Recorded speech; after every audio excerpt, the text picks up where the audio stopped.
YouTube రామరాజ్యం channel ప్రేక్షకులకు నమస్కారం। ఈ రోజు ప్రధాన అంశం ముఖ్యంగా విద్యాశాఖ మంత్రి ఐటీ మంత్రి అయినటువంటి నారా లోకేష్ అనే అంశాన్ని మీకు వివరించే ముందుగా మీరు నా ఛానల్ను లైక్ చేయండి, తర్వాత షేర్ చేయండి, ఆ తర్వాత సబ్స్క్రైబ్ చేయండి। మీరు నా ఛానల్ను లైక్ చేసి షేర్ చేసి సబ్స్క్రైబ్ చేయడంతో పాటు ఇంకా నలుగురితో సబ్స్క్రైబ్ చేపిస్తే ఇదే వీడియో 10 నుంచి 20 మందికి చేరేందుకు మీరే అవకాశం కల్పించినట్టు ఉంటుంది। ఇక అసలు విషయానికి వద్దాం। నారా లోకేష్ ను ఎన్నో రకాలుగా గత అసెంబ్లీలో విమర్శల వర్షం కురిపించారు। నారా లోకేష్ బాధపడేటట్లు ఎన్నో మాటలను మాట్లాడారు।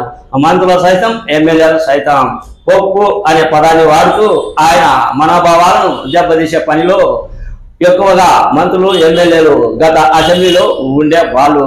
ఆ తర్వాత నారా చంద్రబాబు నాయుడు కూడా ఆయన కళ్ళ నుండి నీళ్లు కూడా తెప్పించిన కాలాలు కూడా ఉన్నాయి। ఈ విధంగా తండ్రి కొడుకులను అంటే నారా చంద్రబాబు నాయుడిని ఆ తర్వాత కుమారుడైనటువంటి లోకేష్ ను ఏడిపించే పనిలో విమర్శలు చేసే పనిలో గతంలో అసెంబ్లీ కొనసాగింది। ఆయనను ఏ విధంగా సంబోధించారు అంటే పప్పు అని సంబోధించేవారు। ఇప్పుడు అదే పప్పే ఇప్పుడు ఆంధ్రప్రదేశ్ పరువును కాపాడినట్టు ఉంది। నేను ఇది ఎందుకు చెప్పాల్సి వచ్చింది అంటే ఎన్నో రకాలుగా నారా లోకేష్ వైకాపా నేతలు పప్పు అని విమర్శల వర్షం కురిపించారు, కానీ ఆయన ఆంధ్ర రాష్ట్ర పరువును కాపాడాడు నేడు। అది ఏ విధంగా అంటే ప్రస్తుతం మహనీయులు ఉన్నారు చాలా మంది, ఆ మహనీయులు పేర్లను మనం గుర్తుంచుకోవాలి। ఆ మహనీయుల పేర్లను గుర్తుంచుకోవడంతో పాటు ఆ మహనీయులు చేసిన సేవలు ఏ విధంగా ఉన్నాయి అని విద్యార్థులు చర్చించుకోవాలి। ఆ విధానంపై నారా లోకేష్ దృష్టి సారించాడు అంటే మహా మేధావితనాన్ని ఆయన ఉపయోగించినట్టే కదా। అంత మేధావిగా తయారు చేయడానికి ప్రధాన కారణం వీళ్ళు నారా లోకేష్ పప్పు అని సంబోధించడం వల్ల ఆయనే నేడు ఆంధ్ర పరువును కాపాడుతూ ఉన్నట్టు సుస్పష్టంగా అర్థం అవుతూ ఉంది। గత ప్రభుత్వంలో అన్ని జగన్ పేర్లే, విద్యాకాంక్ష కావచ్చు, ఆ తర్వాత విద్య యొక్క పరిస్థితులు కావచ్చు, మధ్యాహ్న భోజనాలు కావచ్చు, వారి జగన్ పేర్లను తీసివేసి ముఖ్యంగా మహనీయుల పేర్లు గుర్తు ఉండాలని ఉద్దేశంతో నారా లోకేష్ అబ్దుల్ కలాం పేరిట ఆయన ప్రతిభా పురస్కారం అని పేర్లు పెట్టాడు। అటు తర్వాత సర్వేపల్లి రాధాకృష్ణ విద్యార్థి మిత్ర అని పేరు పెట్టాడు। అటు తర్వాత డొక్కా సీతమ్మ మధ్యాహ్న భోజన పథకం అని పేరు తీసుకొచ్చారు। ఈ విధంగా అబ్దుల్ కలాం చేసిన సేవ ఆ రాష్ట్రానికి దేశానికి అందరికీ ఆంధ్రప్రదేశ్ అటు తర్వాత దేశానికి తెలిసిందే కదా। అబ్దుల్ కలాం పేరు ఎందుకు తెలుసుకున్నాడు? అబ్దుల్ కలాం పేరు ఇప్పుడు ఈ విద్యార్థులు తలుచుకునే విధంగా నారా లోకేష్ చేశాడు అంటే నారా లోకేష్ మేధావే కదా। అటు తర్వాత ముఖ్యంగా సర్వేపల్లి రాధాకృష్ణ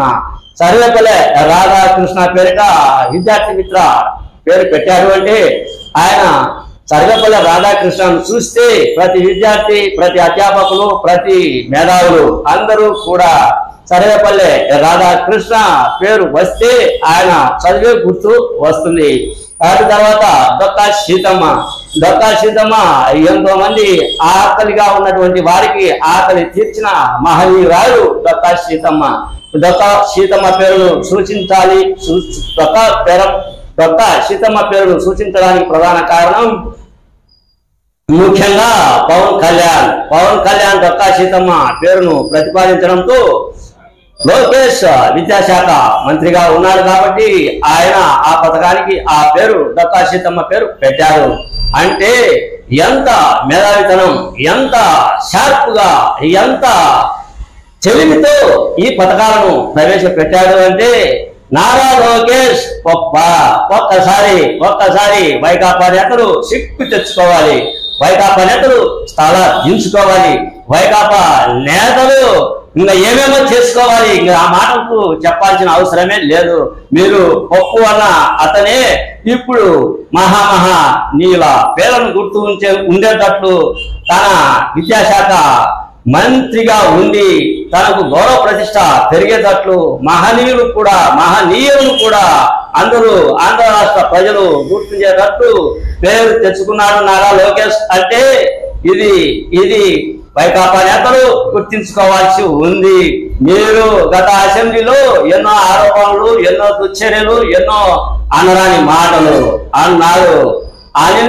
మీరు అనిన మాటలకే తండ్రి కొడుకులు షార్ప్గా తయారు అయ్యారు. ఒక పక్క తండ్రి తనదైన శైలిలో అభివృద్ధి పనుల వైపు దృష్టి సారిస్తూ ఆయన గత 2 నెలలుగా కష్టపడుతూ ఉన్నాడు. అభివృద్ధి వైపే దృష్టి సారిస్తున్నాడు. ఎన్నో గంటలు ఆయన గడుపుతూ ఉన్నాడు అభివృద్ధి కోసం.